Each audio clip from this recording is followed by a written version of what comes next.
Rp2.700.000. Kemudian dimasukkan pada hari Jumat tanggal 7 Februari 2025 sebesar Rp333.000. Rp333.000. Kemudian pada pagi hari tadi ada infak dari hamba Allah yaitu sebesar Rp200.000. Kemudian untuk pengeluaran Rp150.000 untuk sentil hotel, jadi saldo sementara untuk infak masih terbuka Rp2.883.000. Rp2.883.000. Kemudian untuk infak anak yatim, pemasukan pada hari Jumat tanggal 7 Februari 2025 sebesar Rp326.000. Rp326.000. Pengeluaran tidak ada. Tadi saldo sementara untuk infak anak yatim berjumlah Rp15.415.000. Rp15.415.000. Inilah laporan keuangan infak masjid dan infak anak yatim dalam minggu ini. Kemudian kita lanjutkan untuk petugas rumah kita pada siang yang mulia ini yang bertindak sebagai khotib yaitu Ustaz Rijal Husni. Kemudian nanti kepada beliau kita berserah. Dan bosan-bosannya sebelum khotib menaiki mimbar, mari jamaah yang sudah berada dalam masjid, mari kita isi soft yang kosong yang berada di depan kita. Mari soft kedua masih banyak yang kosong. Pertama masih ada juga. Mari Pak. Biar nanti ketika saudara-saudara kita yang datang belakangan tidak melewati pundak-pundak kita. Kemudian nanti kami harapkan, kami berikan kepada remaja-remaja kami terutama, karena anak-anak ini mengikuti abang-abangnya, ya. Nanti ketika khotib oleh mimbar, dan yang terpenting ketika sholat tidak ada yang main-main, tidak ada yang ribut-ribut, terutama bagi yang di luar, ya. Kami harap nanti ketika sholat tidak ada yang main-main dan tidak ada yang meribut. Terima kasih atas segala perhatian. Akhirul kalam, wassalamualaikum warahmatullahi wabarakatuh.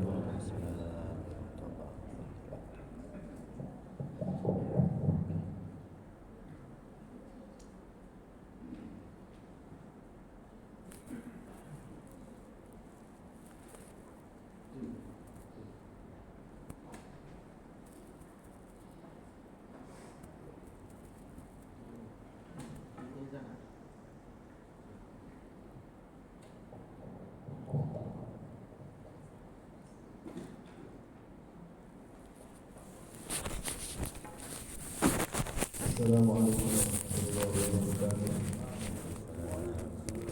Ya ma'asyiral muslimin wa jumlatal mu'minin rahimakumullah.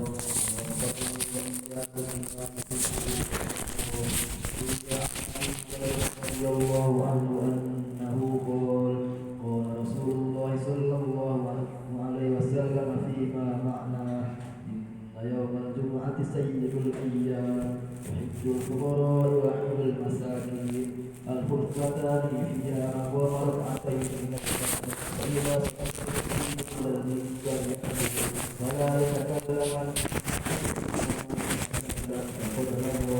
ومن له خلائق عقله أمسكوا واسمعوا وأطيعوا رحمكم الله إن الله وملائكته يصلون على النبي يا أيها الذين آمنوا صلوا عليه وسلموا تسليما.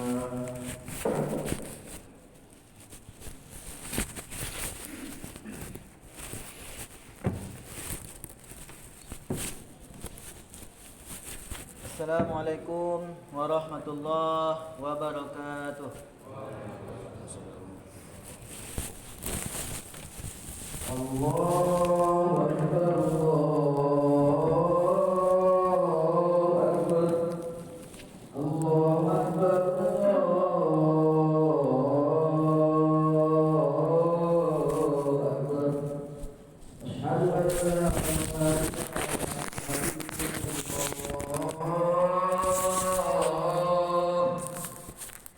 أشهد أن لا إله إلا الله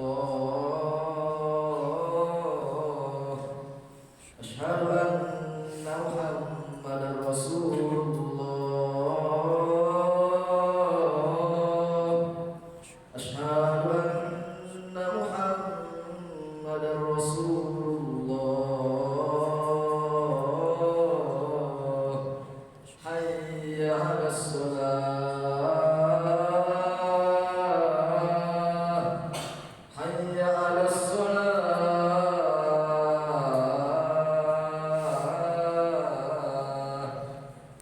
حي على الفلاح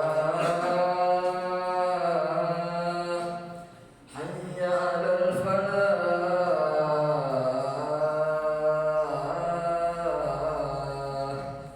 الله أكبر الله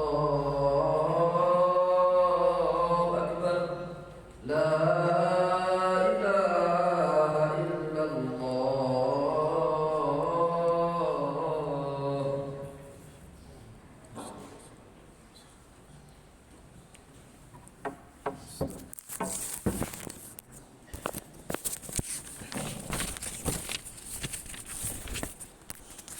Alhamdulillah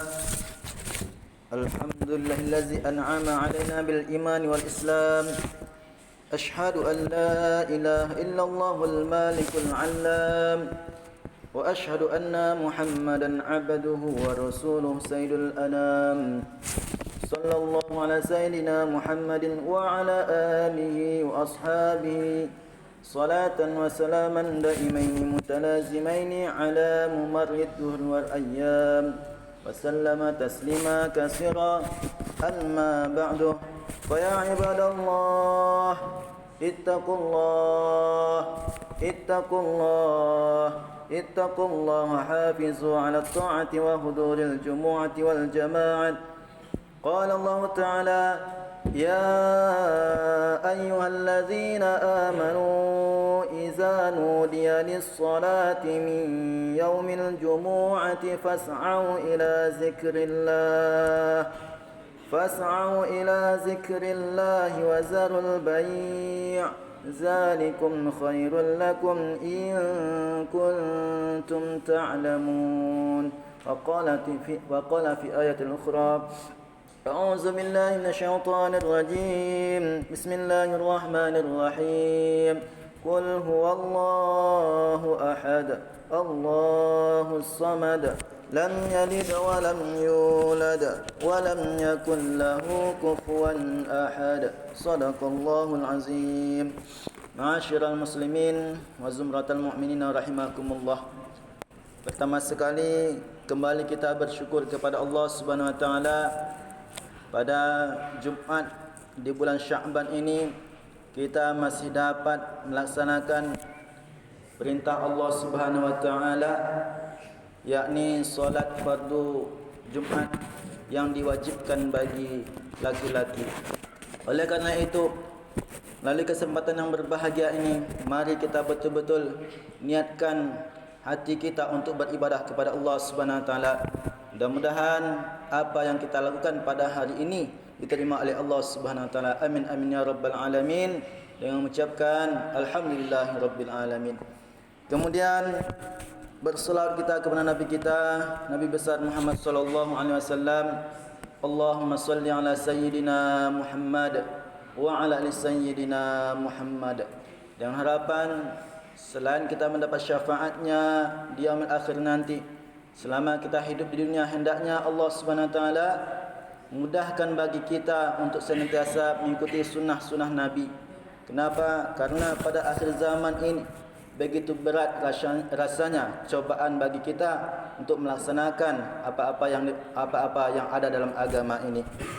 Melalui mimbar yang mulia ini, khatib mengajak kita semua, marilah kita senantiasa meningkatkan rasa takwa kita kepada Allah Subhanahu wa taala, meningkatkan ketaatan kita kepada Allah Subhanahu wa taala dimanapun kita berada, menjalankan apa yang diperintahkan oleh Allah Subhanahu wa taala, meninggalkan apa yang dilarang oleh Allah Subhanahu wa taala. Ma'asyiral muslimin rahimakumullah.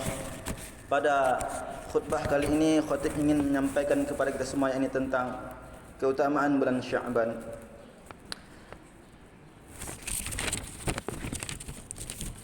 Hadirin yang dimuliakan oleh Allah Subhanahu wa taala, dalam menjalankan kehidupan dunia ini tentu kita melalui yang namanya hari demi hari, bulan demi bulan, tahun demi tahun. Yang telah kita lalui itu merupakan semuanya itu telah diatur oleh Allah Subhanahu wa taala, dan itu merupakan sudah ketetapan Allah Subhanahu wa taala. Maka Allah Subhanahu wa taala berfirman dalam Al-Qur'an surah At-Taubah ayat 36 yang bunyinya, Bismillahirrahmanirrahim. Inna iddatash syuhuri 'indallahi 12 syahran fi kitabillah في كتاب الله يوم خلق السماوات والأرض منها أربعة حرم. Yang artinya sesungguhnya bilangan bulan pada sisi Allah ialah 12 bulan. Dalam ketetapan Allah di waktu Dia menciptakan langit dan bumi, di antaranya 4 bulan haram. Dari ayat ini dapat kita pahami beberapa pemahaman. Maka di antara waktu-waktu yang telah ditetapkan oleh Allah Subhanahu wa taala dan telah diciptakannya terdapat waktu-waktu yang mulia. Salah satunya adalah bulan Sya'ban, yakni bulan yang kita jalani pada saat ini. Sungguh seharusnya kita berbahagia karena kita saat ini telah memasuki bulan Sya'ban ini, bulan yang bersejarah yang mungkin dilupakan oleh segenap kaum muslimin.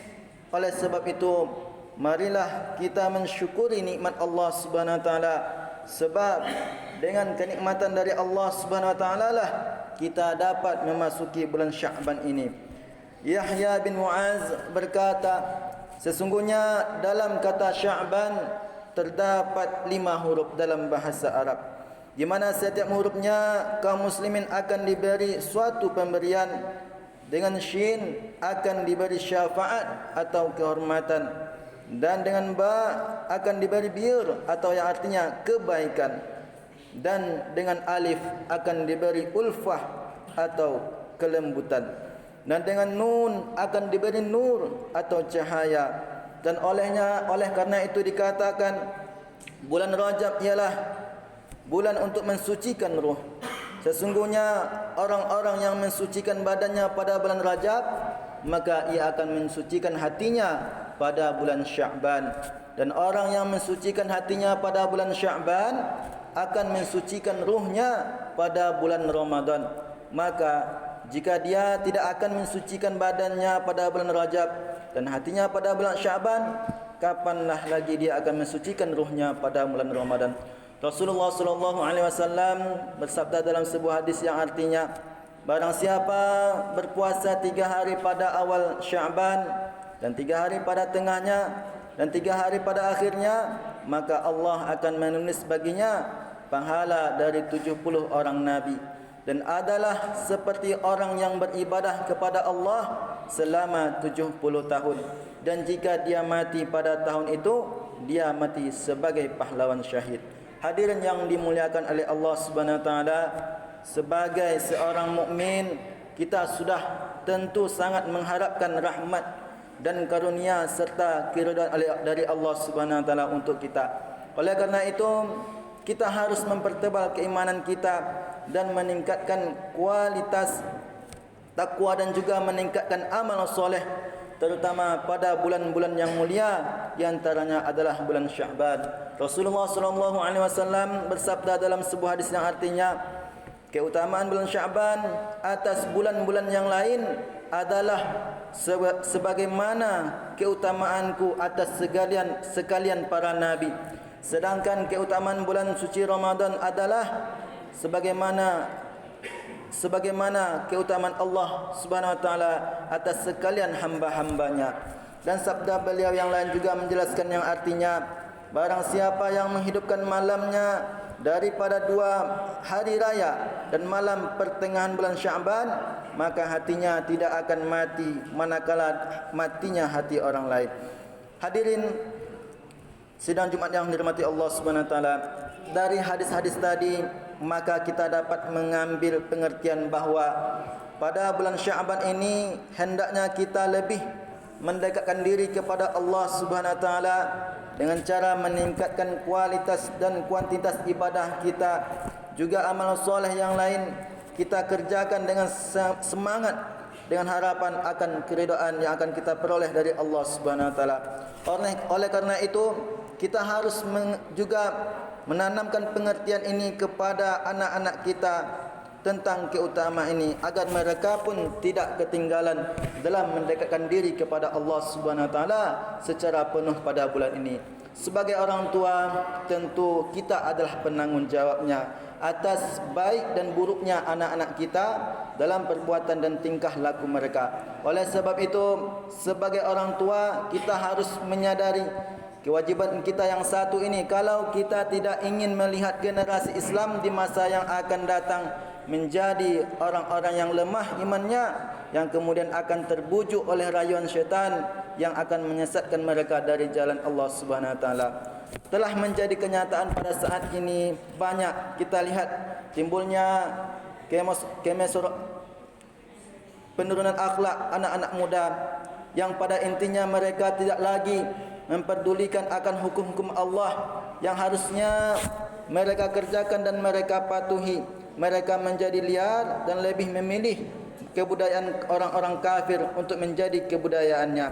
Ini mungkin akibat kurang pedulinya kita sebagai orang tua akan pentingnya pendidikan agama yang seharusnya kita tanamkan kepada anak-anak kita sejak usia dini. Hadirin yang dimuliakan oleh Allah Subhanahu wa taala, oleh sebab itu sebagai orang tua kita harus sadar dan mulai untuk menyisingkan lengan baju guna mendidik anak-anak kita agar mereka mempunyai bekal yang cukup untuk meneruskan perjalanan mereka menelusuri kehidupan ini. Jika mereka telah mendapat bekal yang cukup, insya-Allah mereka tidak akan terbujuk oleh rayuan syaitan dan mereka akan selamat sampai ajal menjemput mereka. Barakallahu li wa lakum fil Qur'anil azim wa nafa'ani wa iyyakum bima fihi minal ayati wa dzikril hakim wa taqabbal minni wa minkum tilawatahu innahu huwas samiul alim. اللهم صل وسلم على سيدنا ومولانا محمد وعلى آله وصحبه وسلم ورضي الله تبارك وتعالى عن كل صحابة رسول الله أجمعين.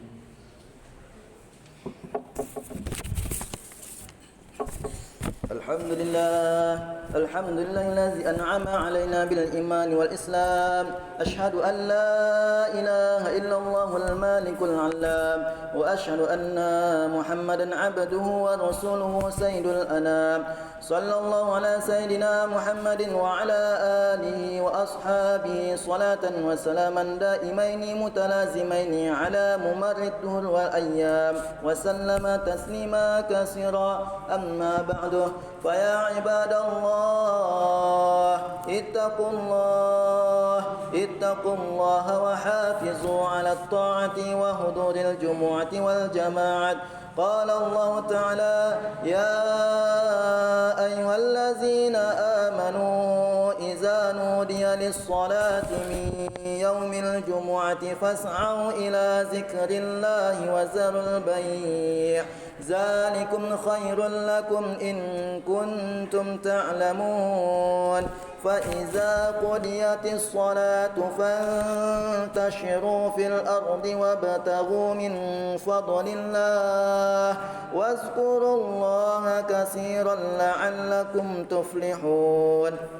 واعلموا أن الله تعالى صلى على نبيه قادما فقال تعالى: إن الله ملائكته يصلون على النبي يا أيها الذين آمنوا صلوا عليه وسلموا تسليما. اللهم صل وسلم على سيدنا محمد سيد المرسلين وعلى آله وصحبه والتابعين ومن تبعهم بإحسان إلى يوم الدين. الدين.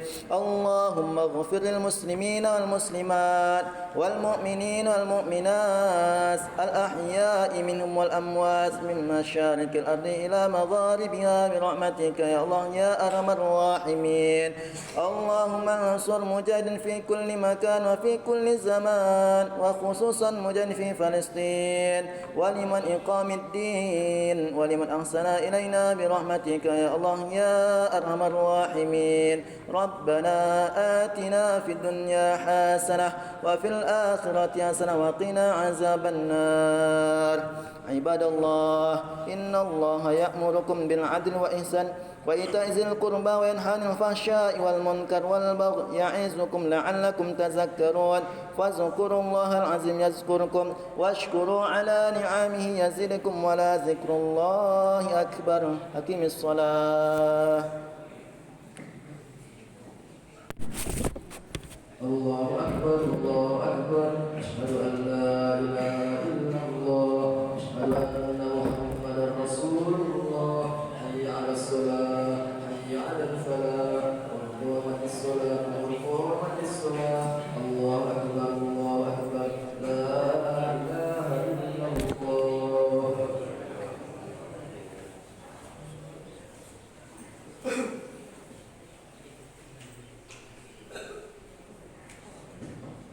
لا إله إلا الله محمد رسول الله صلى الله عليه وسلم.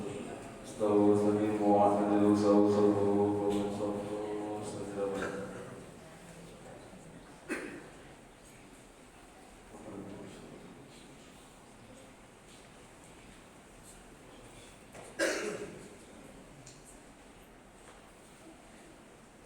الله أكبر.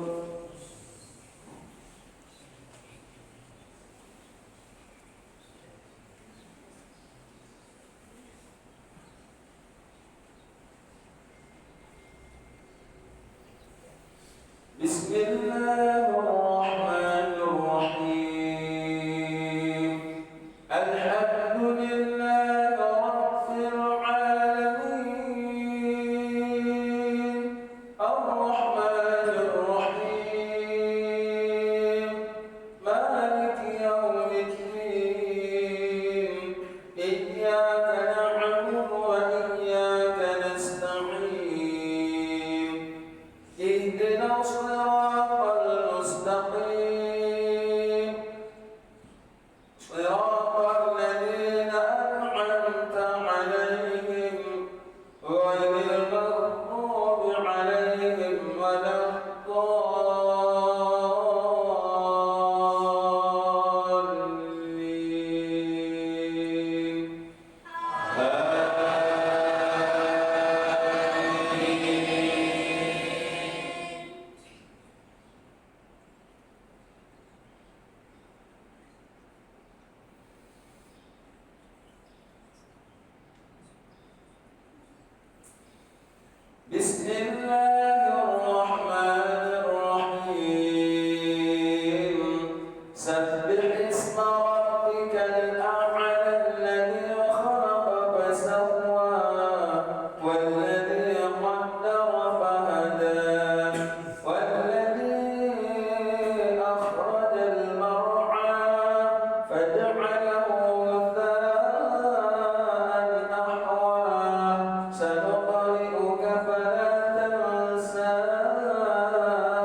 السلام عليكم ورحمة الله. السلام عليكم ورحمة الله.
نعوذ بالله من الشيطان